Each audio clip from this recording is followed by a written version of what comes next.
Welcome, Quake fans. This is Chris Scotsman with Quake Live TV, and we have a special treat in store for you tonight.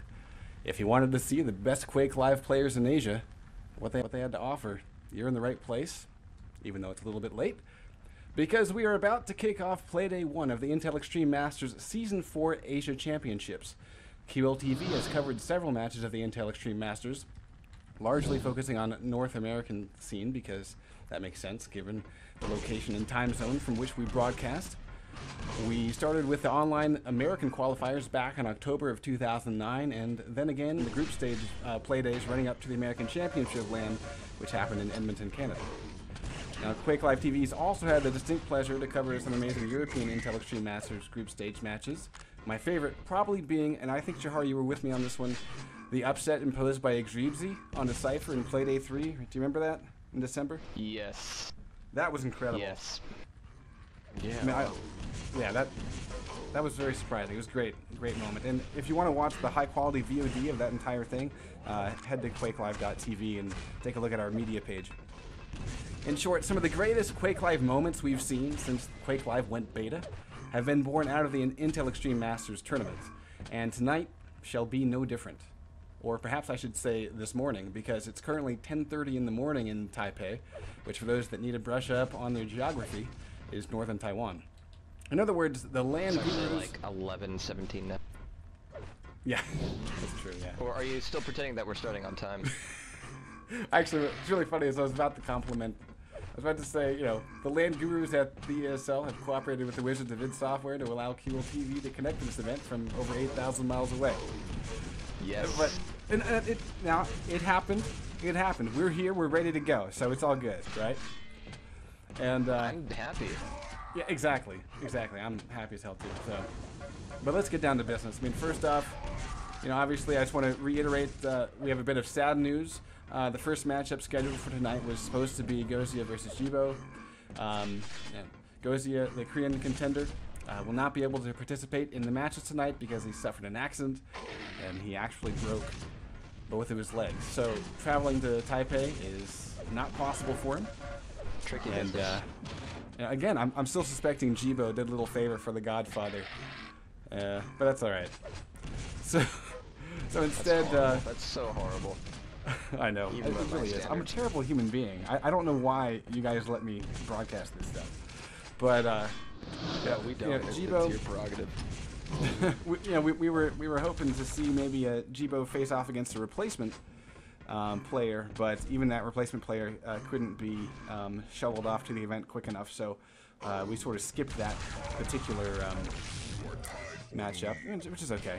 But again, you know, Jibo, member of Four Kings, which hopefully everyone kind of knows who Four Kings are.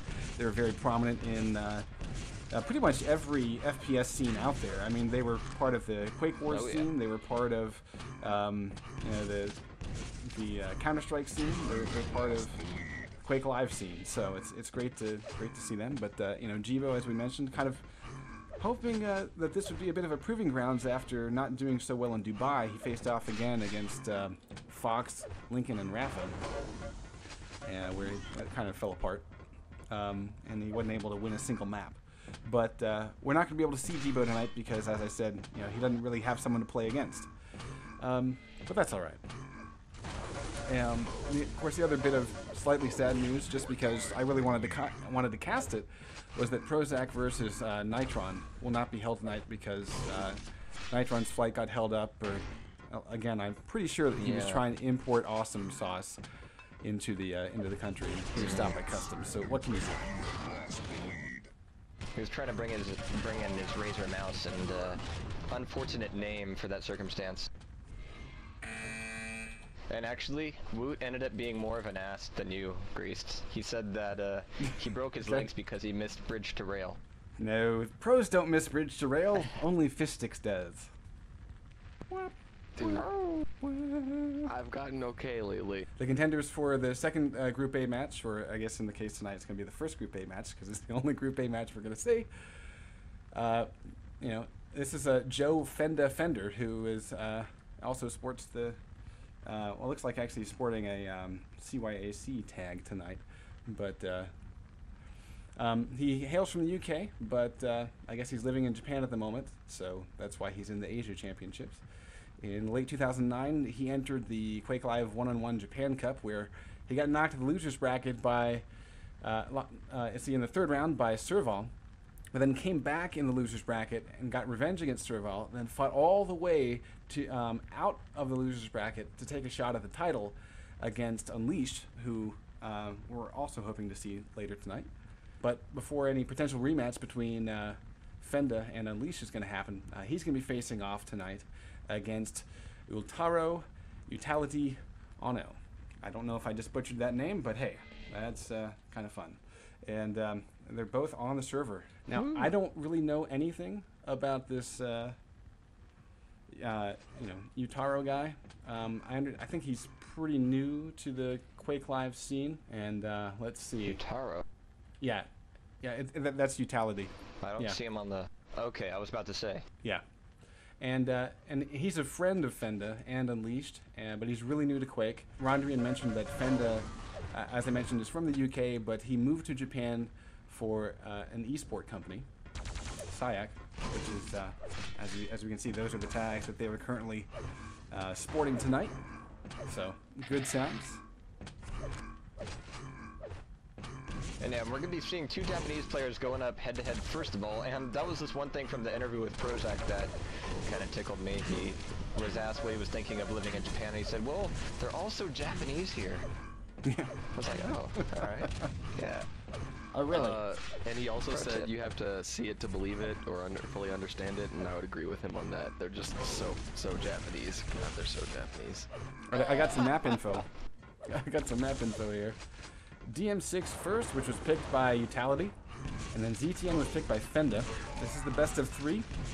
So if it goes to that, DM13 will be the deciding. Looks like T7 was tossed by utal1ty, and T9 was tossed by Fenda. And so I think that's kind of interesting.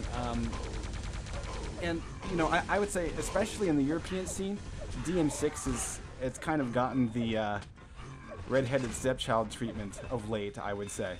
And I'm kind of glad that we're actually getting a chance to see a little bit of DM6. It'll be our first map of the night. Was tossed? Yeah, it was. Yeah, no Furious Heights. And no House of Decay. So House of Decay has definitely become a favorite, I would say, among American and European duelers. I find this interesting that it was tossed out. I'm wondering if maybe there's a little bit of worry about maybe some LG prowess. One of these guys, it looks like T7 was, let's see, T7 tossed by utal1ty, T9 tossed by Fenda, so kind of interesting. Yeah, these guys are making me miss QuakeCon even more because I'm just looking at their pings, 7 and 5, so that's not going to be an issue here. We're not going to be seeing any weird server switch-ups or anything. It's all going to be here live on the LAN, which has finally gotten everything sorted out. IEM Finals Asian Championships, top 2 players, of course. We're still just getting into the swing of things, and hopefully we're going to be seeing his legs swinging a bit more and get all the players back in here. But top 2 from this are going to be going straight into the World Championship, so things are just going to be heating up hotter and hotter. Yeah, and it'll be really good time. We're actually waiting on, they have a Chinese broadcaster that will be connecting to the server momentarily, which I think is great. A little bit of local commentary there, and we're hoping that everything kind of works out and comes together. So let's do a little bit of before they press F3, we're going to do a little tour of the map. In case anyone's really new to Quake Live, welcome to the Campgrounds Redux. And this area here, the Q Arena area, this is where Mega Health spawns. Very critical power-up. And they're ready to go, which is great. We're going. The other big power-up on the map is going to be the red armor just picked up by Fenda. And across the map, we'll just talk about it in play, is the yellow armor. You'll see on the left-hand side of the screen respawn timers. And as items are picked up, you'll see the countdown. First encounter is going to be right at the shotgun, and utal1ty does not have any weapons, so he will just get gunned down, even though he did get armor. So, spawn on the other side of the map. Let's go take a look at Fenda, pick up first blood. Yeah, utal1ty spawned in the stairwell over the bridge, and so he went straight for red armor.